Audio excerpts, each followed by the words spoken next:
देखिए, रांची में आदिवासी जन परिषद की वार्षिक बैठक हुई और प्रेमशाही मुंडा की अध्यक्षता में ये बैठक की गई।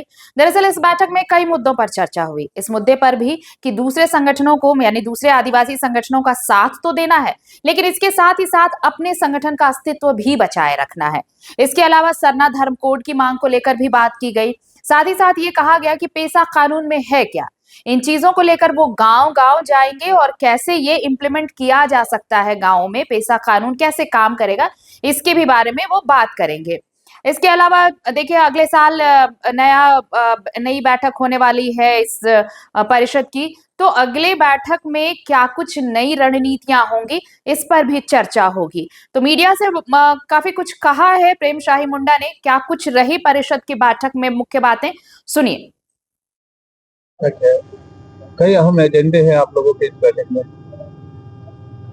देखिए, आदिवासी जन परिषद का आज वार्षिक बैठक है और 2025 में जिस प्रकार से आदिवासी जन परिषद का जो छवि था, कार्य था, हम लोग विभिन्न कार्यों से इधर उधर जरा सा पार्टी में या विभिन्न संगठनों को मदद करने के वजह से जो है आदिवासी जन परिषद का जो धार था, उस धार में जरा सा हम लोग को महसूस हुआ इसमें कुछ कमी आ रही है। इसको लेते हुए हम लोगों ने अध्यक्ष महोदय से चर्चा करके जो है हम लोग आज साल का अंतिम महीना और इस तिथि को जो है हम लोग जो है कमेटी का जो है वार्षिक समीक्षा बैठक रखे हैं।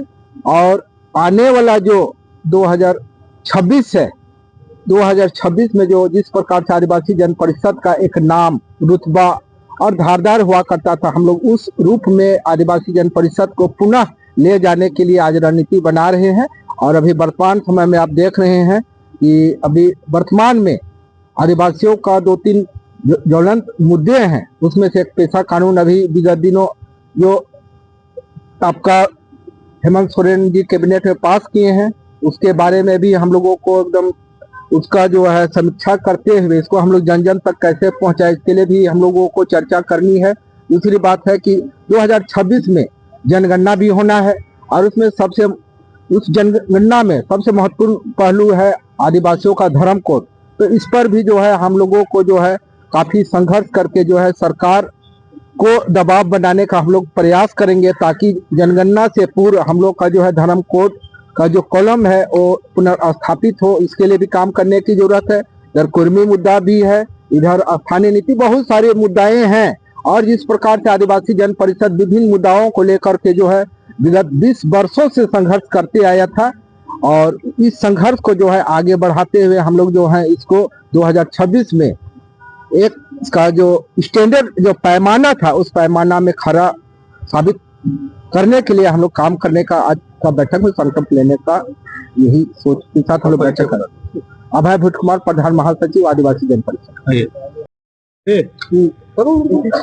क्या कहेंगे आज आदिवासी जन परिषद जो आदिवासियों के हक अधिकार के लिए लगातार आवाज बुलंद करता रहा है, क्या कारण रहा है कि उसके धार में कमी आई?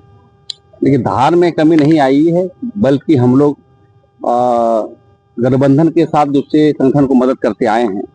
तो हम लोग एक समीक्षा बैठक किए कि अपनी संगठन के अस्तित्व को भी बचाए रखना है, और इसी कड़ी में आज हमारी चुनौतियां हैं पेशा कानून, आदिवासियों की जमीन लूट, टाइवर सप्लान और संवैधानिक अधिकार अभी तक समता जजमेंट लागू नहीं हो रहे हैं। ये सभी मुद्दे पर आज चर्चा हो रही है और हम चाहते हैं कि फरवरी मार्च के अंदर में हम लोग अधिवेशन भी करेंगे और इसका विस्तारीकरण हम चाहते हैं अलग अलग स्टेट, जो पश्चिम बंगाल हुआ, उड़ीसा हुआ, हमारा छत्तीसगढ़ हुआ, इन राज्यों में करने का काम करेंगे। क्योंकि आज देख रहे हैं कि आदिवासियों के जो हमला हो रहा है अनेक तरह का हो रहा है। आज संवैधानिक अधिकार को छीनने के लिए हमेशा प्लानिंग हो रहा है, आदिवासियों के जातियों पर लड़ाया जा रहा है, धर्म पर लड़ाया जा रहा है। आज आप देखे होंगे कि समता जजमेंट लागू नहीं होने के बावजूद भी आंकी क्षेत्र में, तमार क्षेत्र में, खरसवा क्षेत्र में सोना का खादान के लिए योजना बन रही है।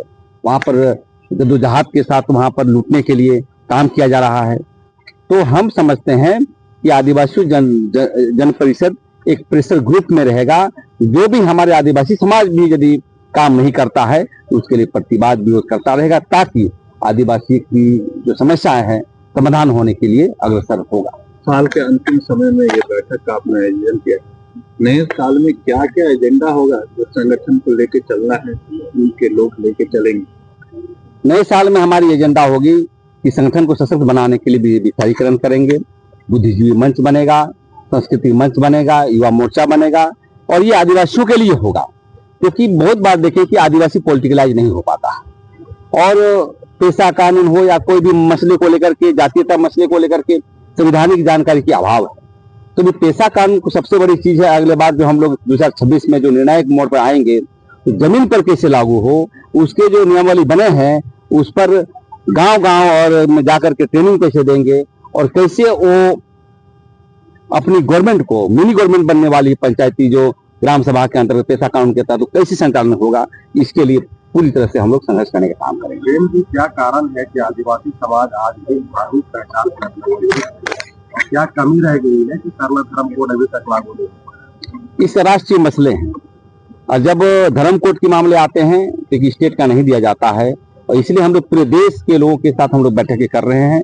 और 31 तारीख को यहीं पर धर्म के मसले पर बैठक है, और 25 तारीख को हम समझते हैं कि महाधरना होने वाला है जंतर मंतर में। उसमें आदिवासी जनपरिषद के कार्यकर्ता भी शामिल होंगे, क्योंकि देश के 15 करोड़ से ऊपर रहने वाले व्यक्ति को अभी तक धर्म कोलम में नहीं रखना, हिंदू मुस्लिम सिख के साथ सब कोलम में है, हमको नहीं रखना। हमें लगता है कि आदिवासियों पर हमें शोषण और दमन हो रहा है, और कारण यही है कि राजनीतिक कारण है। हमारे लोग, जो लोग भी विधायक बनते हैं, जो भी मंत्री बनते हैं, सदन के पटल पर रख नहीं पाते हैं, अपनी बातों को बल नहीं दे पाते हैं। अब इसका एक ही है, सामाजिक आंदोलन, जन आंदोलन के माध्यम से हम लोग सरकार को बाधित करने का काम करेंगे कि अविलंब जो है हम लोग का धर्म कोड, धर्म कुलम किया जाए।